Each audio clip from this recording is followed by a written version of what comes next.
ವ್ಯಾಪಾರಿಗಳೇ ನಮಗೆ ದೂರು ಕೊಟ್ಟಿದ್ದು.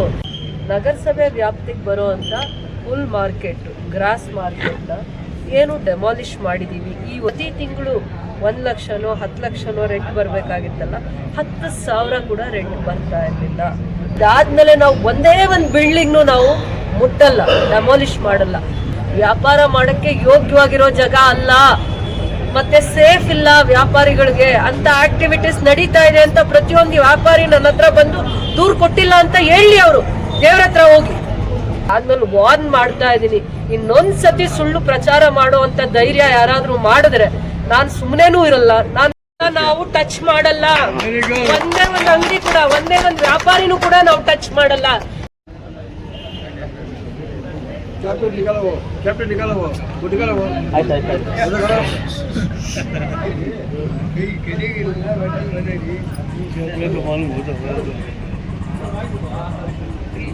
ನೋಡಿ, ನಮ್ಮ KGF ಮಾರ್ಕೆಟ್ಗೆ 100 ಇಯರ್ಸ್ ಚರಿತ್ರೆ ಇದೆ. 100 ಇಯರ್ಸ್ಗಿಂತ ಜಾಸ್ತಿ ಚರಿತ್ರೆ ಇದೆ. ಪ್ರತಿದಿನ 10,000ಕ್ಕಿಂತ 15,000 ಜನ ಫ್ಲೋಟಿಂಗ್ ಇರ್ತಾರೆ.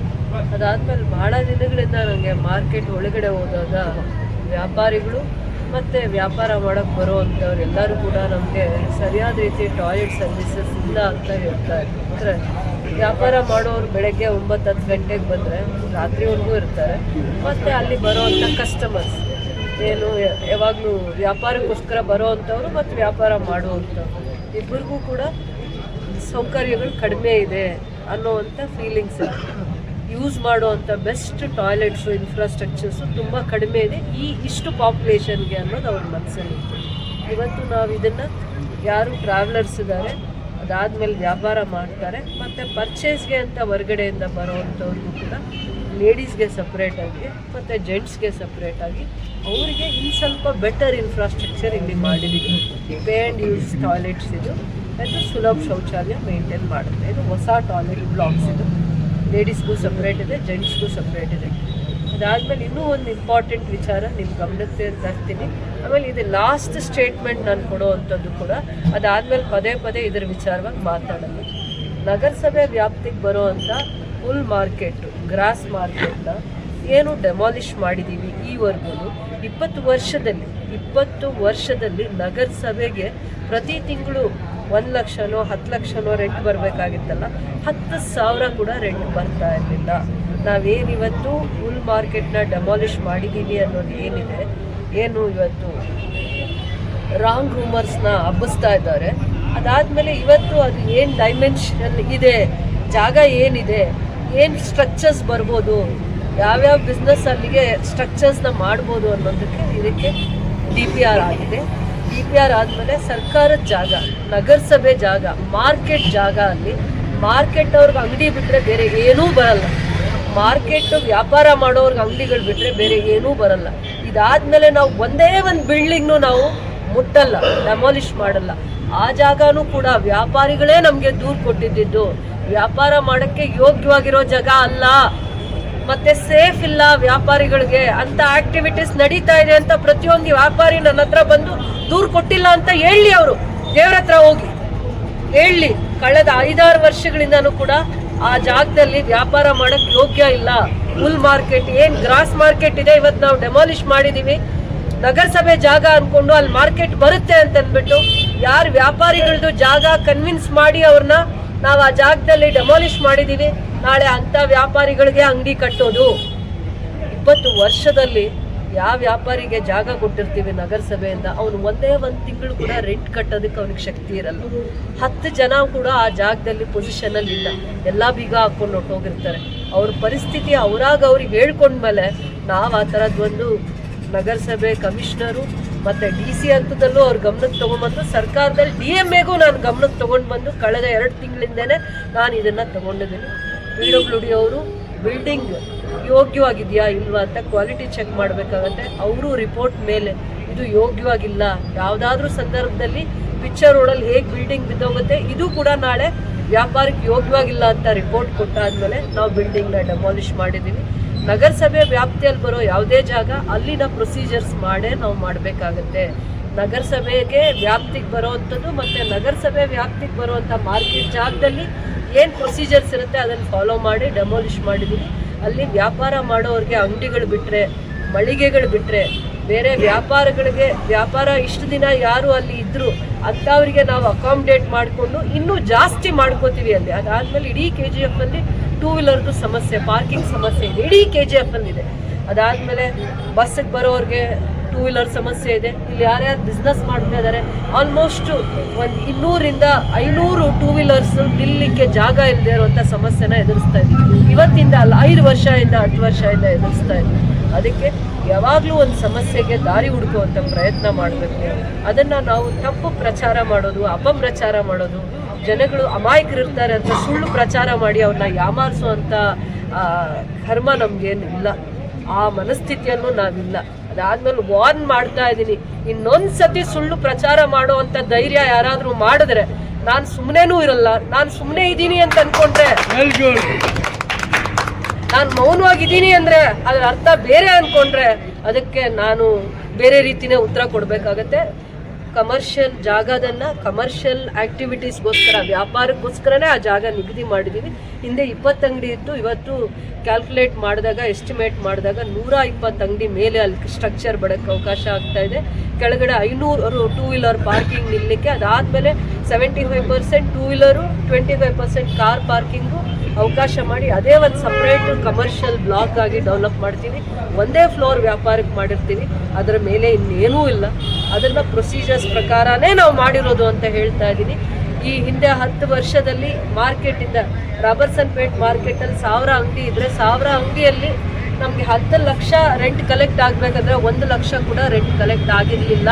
ಈ ಕಳೆದ 9 ವರ್ಷ ಅಥವಾ 11 ವರ್ಷದ ಸ್ಟ್ಯಾಟಿಸ್ಟಿಕ್ಸ್ ತಗೊಂಡ್ರೆ, ಅದಾದಮೇಲೆ ನಗರಸಭೆ ಜವಾಬ್ದಾರಿ ಆಗಿರುತ್ತೆ. ಟೆಕ್ನಿಕಲ್ ವಿಂಗು, ಇಂಜಿನಿಯರ್ ಸೆಕ್ಷನ್ನು ಮತ್ತು ಕಮಿಷನರ್ ಅವ್ರದ್ದು ಜವಾಬ್ದಾರಿ ಆಗುತ್ತೆ. ಯಾಕೆ ಮಾರ್ಕೆಟಲ್ಲಿ ವ್ಯಾಪಾರಿಗಳು ಬಾಡಿಗೆ ಕಟ್ತಾ ಇಲ್ಲ ಅಂದಾಗ ಅವ್ರು ಆನ್ಸರಬಲ್ ಆಗ್ತಾರೆ. ಆನ್ಸರಬಲ್ ಆಗೋದ್ರ ಜೊತೆಲಿ ಕಾರಣನೂ ಹುಡುಕ್ಬೇಕಾಗತ್ತೆ. ಟೆಕ್ನಿಕಲ್ ಆಗಿ ರೋಡ್ಸ್ ಇಲ್ಲ, ಇನ್ಫ್ರಾಸ್ಟ್ರಕ್ಚರ್ ಇಲ್ಲ, ಕ್ಲೈನ್ಲಿನೆಸ್ ಇಲ್ಲ. ಯಾರು ಬಂದಲ್ಲಿ ಬಿಸ್ನೆಸ್ ಮಾಡೋದಕ್ಕೆ ಕ್ಲೈನ್ಲಿನೆಸ್ ಇಲ್ಲ. ಬರೀ ಸೌದೆ ಮಾರ್ಕೆಟ್ ಮಾಡ್ಕೊಂಡಿದ್ರು, ಇದ್ಲು ಮಾರ್ಕೆಟ್ ಮಾಡ್ಕೊಂಡಿದ್ರು. ಯಾವುದೇ ಒಂದು ಆರೋಗ್ಯಕರವಾಗಿರುವಂಥ ವ್ಯಾಪಾರ ವಹಿವಾಟು ಆಗಿ ದುಡ್ಡು ಅವ್ರಿಗೂ ಬರ್ತಾ ಇರಲಿಲ್ಲ. ದುಡ್ಡು ಅವ್ರಿಗೂ ಬಂದು ಅವರು ಕಮರ್ಷಿಯಲ್ ಆಗಿ ಕಟ್ಟುವಂಥ ಪರಿಸ್ಥಿತಿಯಲ್ಲಿ ಅವ್ರು ಇರಲಿಲ್ಲ. ಇದಕ್ಕೆಲ್ಲನೂ ಕೂಡ ನಾವು ಒಂದು ದಾರಿ ಹುಡುಕಿ, ಅಂದರೆ ಒಂದು ವಯಾ ಮೀಡಿಯಾ ಹುಡುಕಿ, ಮಾರ್ಕೆಟಲ್ಲಿ ಯಾರು ವ್ಯಾಪಾರ ಮಾಡ್ಕೊಂಡಿದ್ರು, ಹಳಬರು, ಹೊಸಬರು, ಯಾರಿಂದ ನಾವು ತಗೊಂಡಿದ್ದವರು, ಅವ್ರನ್ನೆಲ್ಲ ಕನ್ವಿನ್ಸ್ ಮಾಡಿಕೊಂಡು ವಿಶ್ವಾಸಕ್ಕೆ ತಗೊಂಡು ಅವರಿಗೆ ಪ್ರಾಮಿಸ್ ಮಾಡಿ 1 ವರ್ಷ ಅಥವಾ 10 ತಿಂಗಳಲ್ಲಿ ಮತ್ತೆ ಇಲ್ಲಿ ಕಾಂಪ್ಲೆಕ್ಸ್ ಬರುತ್ತೆ. ಯಾರು ಇಲ್ಲಿ ವಾಲಂಟ್ರಿ ಆಗಿ ಬಂದು ನೀವು ಜಾಗ ಇಲ್ಲಿ ಒಳ್ಳೆ ಸ್ಟ್ರಕ್ಚರ್ ಬರಲಿ, ಬಿಲ್ಡಿಂಗ್ ಬರಲಿ, ವ್ಯಾಪಾರ ಮಾಡ್ಕೊಳ್ಳೋದಕ್ಕೆ ನಮಗೊಂದು ಲೈಫ್ ಸಿಗಲಿ ಅಂತ ವಾಲಂಟ್ರಿಯಾಗಿ ಬಂದಿದ್ದಾರೆ. ಪ್ರಿಯಾರಿಟೀಸ್ ಅವ್ರಿಗೆ ಕೊಟ್ಟು ಕನ್ಸ್ಟ್ರಕ್ಷನ್ ಬರುತ್ತೆ ಅಂತ ಏನು ಪ್ರಾಮಿಸ್ ಮಾಡಿದ್ದೀವಿ ಅದೇ ರೀತಿ ಕನ್ಸ್ಟ್ರಕ್ಷನ್ ಬರುತ್ತೆ. ವ್ಯಾಪಾರ ಮಾಡೋರಿಗೆ ಅಲ್ಲಿ ಕಾಂಪ್ಲೆಕ್ಸ್ ಕಟ್ಟೋದು, ಒಂದು ಫ್ಲೋರ್ ಮೇಲೆ ಇನ್ನೊಂದು ಕಟ್ಟಲ್ಲ. ವ್ಯಾಪಾರಕ್ಕೋಸ್ಕರನೇ ನಗರಸಭೆ ವ್ಯಾಪಾರ ಮಾಡೋ ಜಾಗ ಏನಿತ್ತು ಅದಕ್ಕೆ ವ್ಯಾಪಾರಕ್ಕೆ ಸೀಮಿತವಾಗಿ ಬಿಟ್ಟಿದ್ದೀವಿ. ಬೇರೆ ಯಾವುದೇ ಥರ ನಾವು ಸ್ಟೇಟ್ಮೆಂಟ್ಸ್ ಕೊಡಲ್ಲ. ಮತ್ತು ವ್ಯಾಪಾರಕ್ಕೆ ಬಾಡಿಗೆ ಕಟ್ಟಿಲ್ಲ ಅಂದ್ಬಿಟ್ಟು ನಾವು ವ್ಯಾಪಾರಿಗಳನ್ನ ದೂಷಣೆ ಮಾಡೋದಲ್ಲ. ಅವ್ರಿಗೆ ಬಿಸ್ನೆಸ್ ಆಗಿಲ್ಲ, ಇಷ್ಟು ದಿನ ಬಿಸ್ನೆಸ್ ಆಗಿಲ್ಲ. ಪ್ರತಿಯೊಬ್ಬ ವ್ಯಾಪಾರ ಮಾಡೋವಂಥ ಜಾಗ ಯೋಗ್ಯವಾಗಿರಲಿಲ್ಲ. ಯಾರೂ ಅವ್ರನ್ನ ಹುಡ್ಕೊಂಡು ಹೋಗ್ತಾ ಇರಲಿಲ್ಲ ಬಿಸ್ನೆಸ್ ಮಾಡೋದಕ್ಕೆ. ಯಾವುದೇ ಒಂದು 2 ವೀಲರ್ ನಿಲ್ಲಿಸಿ ಅಂಗಡಿಗೆ ಅವ್ರ ಹತ್ರ ವ್ಯಾಪಾರ ಮಾಡೋದಕ್ಕೆ ಈವರೆಗೂ ಹೋಗಿಲ್ಲ. 7-8 ವರ್ಷಗಳಿಂದ ಅದೇ ಪರಿಸ್ಥಿತಿ ಇದೆ. ನಿನ್ನೆ ಮೊನ್ನೆಯಿಂದ ಬಂದಿರೋವಂಥ ಪರಿಸ್ಥಿತಿ ಅಲ್ಲ. ಅದರಿಂದ ಹಂತವಾಗಿ ಮಾತ್ರ ಇವೆಲ್ಲ ಮಾಡೋಕ್ಕಾಗತ್ತೆ. ಅವ್ರನ್ನ ವಿಶ್ವಾಸಕ್ಕೆ ತಗೊಂಡಿದ್ದೀವಿ. ಅವ್ರ ಅಮಾಯಕರಿದ್ದಾರೆ, ಕಷ್ಟಜೀವಿಗಳಿದ್ದಾರೆ ಅಂತ ಅವರ ಇನೋಸೆನ್ಸ್ನ ಮಿಸ್ಯೂಸ್ ಮಾಡ್ಕೊಳ್ಳೋ ಪ್ರಯತ್ನ ಮಾಡಿದ್ರೆ ಖಂಡಿತವಾಗೂ ಅದ್ರ ಪ್ರತಿಫಲ ಅನುಭವಿಸ್ತೀರಾ. ಗೊತ್ತಿದೆ ಯಾರು ಸ್ಟೇಟ್ಮೆಂಟ್ಸ್ ಕೊಡ್ತಾರೆ, ಯಾವ ಥರ ಸ್ಟೇಟ್ಮೆಂಟ್ಸ್ ಕೊಡ್ತಾ ಇದ್ದಾರೆ, ಯಾಕಾಗಿ ಕೊಡ್ತಾ ಇದ್ದಾರೆ ಅಂತ ಗೊತ್ತಿದೆ. ಜನಕ್ಕೂ ಅರ್ಥ ಆಗುತ್ತೆ. ಅಮಾಯಕರ ಮನಸ್ಸು ಜೊತೆ ಆಟ ಆಡ್ಕೊಂಡ್ರೆ, ಅವ್ರ ಭಾವನೆಗಳ ಜೊತೆ ಆಟ ಆಡ್ಕೊಂಡ್ರೆ ಒಂದಿನ ಅದ್ರ ಪರಿಶ್ರಮ ಏನು ಅಂತ ಅನುಭವಿಸ್ಬೇಕಾಗತ್ತೆ ಅಂತ ಹೇಳ್ತಿದ್ದೀನಿ. ಸರ್ಕಾರದ ಜಾಗ, ನಗರಸಭೆ ಜಾಗ, ಮಾರ್ಕೆಟ್ ಬರುತ್ತೆ. 6 ತಿಂಗಳಲ್ಲಿ ನೋಡ್ತೀರಾ. ಆಮೇಲೆ 15-20 ದಿನದಲ್ಲೋ ಅಥವಾ 1 ತಿಂಗಳಲ್ಲೋ ಅದ್ರದ್ದು ಭೂಮಿ ಪೂಜೆ ಆಗುತ್ತೆ. ಏನಕ್ಕೋಸ್ಕರ ಏನಕ್ಕೆ ಮಾಡಿದೀವಿ ಅನ್ನುವಂಥದ್ದನ್ನ ಆ ದಿನ ಮಾತಾಡ್ತೀವಿ. ನಾವು ಟಚ್ ಮಾಡಲ್ಲ. ಒಂದೇ ಒಂದು ಅಂಗಡಿ ಕೂಡ, ಒಂದೇ ಒಂದು ವ್ಯಾಪಾರಿನೂ ಕೂಡ ನಾವು ಟಚ್ ಮಾಡಲ್ಲ. ಏನ್ ಜಾಗ ಇದೆ ವ್ಯವಸ್ಥಿತವಾಗಿರುವಂಥದ್ದು. ನಗರಸಭೆಗೂ ನಾಳೆ ಯಾರಾದರೂ ಅಲ್ಲಿ ನಾವು ವ್ಯಾಪಾರಕ್ಕೆ ಅಂಗಡಿ ಕೊಟ್ಟರೆ, ಮಳಿಗೆಗಳನ್ನ ಕೊಟ್ಟರೆ ನಾಳೆ ನಗರಸಭೆಗೆ 500 ರೂಪಾಯೋ 1000 ರೂಪಾಯೋ 2000ನೋ ರೆಂಟ್ ಕಟ್ಟೋ ಅಂತ ವ್ಯವಸ್ಥಿತವಾಗಿರುವಂಥ ಸ್ಟ್ರಕ್ಚರು, ರೋಡು, ಸೇಫ್ಟಿ ಮೆಜರು, 2 ವೀಲರ್ಗೆ ಸೇಫ್ಟಿ ಮೆಜರು, ಯಾರೇ ವ್ಯಾಪಾರ ಮಾಡಿದ್ರು ಅವ್ರಿಗೆ ಟಾಯ್ಲೆಟ್ ಸರ್ವೀಸು, ಆ ಥರ ಎಲ್ಲ ರೀತಿಯ ಇನ್ನು 20-30 ವರ್ಷಕ್ಕೆ ಆ ಜಾಗದಲ್ಲಿ ವ್ಯಾಪಾರ ಈ ಹಿಂದೆ 50 ವರ್ಷದಲ್ಲಿ ಏನು ನೋಡಿರಲ್ಲ ಅದನ್ನು ನೋಡೋ ಅಂಥ ವ್ಯವಸ್ಥೆಗೆ ಡೆವಲಪ್ ಮಾಡ್ತೀವಿ. ಬಿಟ್ಟರೆ ಏನೇನು ರೂವರ್ಸ್ ಬರುತ್ತೆ ಅದು ಏನಾದರೂ ನಿಲ್ಲದೆ ಹೋದರೆ ಅದರದ್ದು ಪ್ರತಿಫಲ ಏನು ಅನುಭವಿಸ್ಬೇಕಾಗತ್ತೆ ಅವ್ರು ಅನುಭವಿಸ್ತಾರೆ.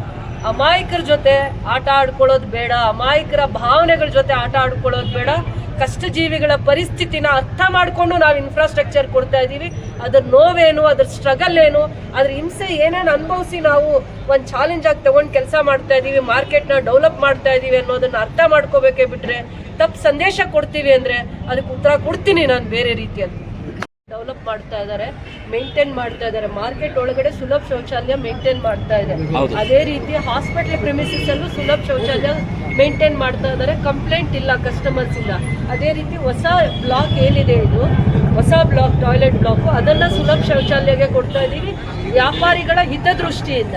ಯಾಕೆ ಅಂದ್ರೆ ಇವರು ಸ್ಟೇಟ್ ಲೆವೆಲ್ ನ್ಯಾಷನಲ್ ಲೆವೆಲ್ ವರ್ಗು ಕೂಡ ಮೇಂಟೆನೆನ್ಸ್ ಅಲ್ಲಿ ಟಾಯ್ಲೆಟ್ ಮೇಂಟೆನೆನ್ಸ್ ಅಲ್ಲಿ ಇವರು ಆ ಲೆವೆಲ್ ರೀಚ್ ಆಗಿದ್ದಾರೆ. ಏರ್ಪೋರ್ಟ್ಸ್ ಅಲ್ಲಿ, ಮಾಲ್ಸ್ ಅಲ್ಲಿ, ಮತ್ತೆ ಸತ್ಯಸಾಯಿ ಇದು ಸಾಯಿಬಾಬಾ ಇದರಲ್ಲಿ ಶಿರ್ಡಿಯಲ್ಲಿ ಟೆಂಪಲ್ಸ್ ಅಲ್ಲಿ ಕೂಡ ಇವರಿಗೆ ಇಂಪಾರ್ಟೆನ್ಸ್ ಕೊಟ್ಟಿದ್ದಾರೆ. ಯಾಕೆಂದ್ರೆ ಇವ್ರ ಮೇಂಟೆನೆನ್ಸ್ ಆ ಲೆವೆಲ್ ಅಲ್ಲಿ ಇದೆ ಅಂತ ಅಂದ್ಬಿಟ್ಟು ನಾವು ಅದೇ ಒಂದು ದೃಷ್ಟಿಕೋನದಿಂದ ಇವ್ರನ್ನ KGF ಕರ್ಸಾದ್ಮೇಲೆ ಹಾಸ್ಪಿಟಲ್ ಪ್ರಿಮಿಸಸ್ ಅಲ್ಲಿ ಸುಲಭ ಶೌಚಾಲಯ ಮೇಂಟೈನ್ ಮಾಡ್ತಾ ಇದೆ. ಮಾರ್ಕೆಟ್ ಪ್ರಿಮಿಸಸ್ ಅಲ್ಲಿ ಸಾಕಾಗ್ತಾ ಇಲ್ಲ, ಅದು ಅವರೇ ಮಾಡ್ತಿದ್ದಾರೆ. ಅದಕ್ಕೆ ಅದು ಫಸ್ಟ್ ಬ್ಲಾಕು, ಇದು ಸೆಕೆಂಡ್ ಬ್ಲಾಕ್. ವ್ಯಾಪಾರಿಗಳಿಗೋಸ್ಕರ ಮತ್ತೆ ವ್ಯಾಪಾರಕ್ಕೋಸ್ಕರ ಬರ್ತಾರೆ. ನೇಚರ್ ಕಾಲ್ ಅದೆಲ್ಲ ಹೋಗ್ಬೇಕು ಅಂದ್ರೆ ತುಂಬಾ ಹಿಂಸೆ ಪಡ್ತಾ ಇದ್ರು, ನನಗೂ ಕಂಪ್ಲೇಂಟ್ ಮಾಡ್ತಾ ಇದ್ರು. ಅದಕ್ಕೋಸ್ಕರ ನಾನು ಇದು ಎರಡೂ ಕೂಡ ತುಂಬಾ ಚೆನ್ನಾಗಿರುವಂತ ಬ್ಲಾಗ್ಸ್ ನ ಮಾಡಿದ್ದೀನಿ. மேடம் என்னன்னு உங்களுக்கு கட்டி புதுசாக கொடுக்குறோம். கார் பார்க்கிங்கு, டூ வீலர் பார்க்கிங் நம்மளுக்கு கூட அங்கே கடை இருந்தாக்கா ஒரு இம்ப்ரூவ்மெண்ட் வியாபாரம் ஆகிறதுக்கு ஒரு சான்ஸ் நம்ம கூட கொஞ்சம் பொறுத்துன்னு இருக்கணும். இப்போ இந்த 2 நாளாக இந்த ஸ்பீக் ஆகிறதுனால நம்மளுக்கு ராத்திரியில் தூக்கம் இல்லை. ஒரு டைம் சாப்பிடுறது, ஒரு டைம்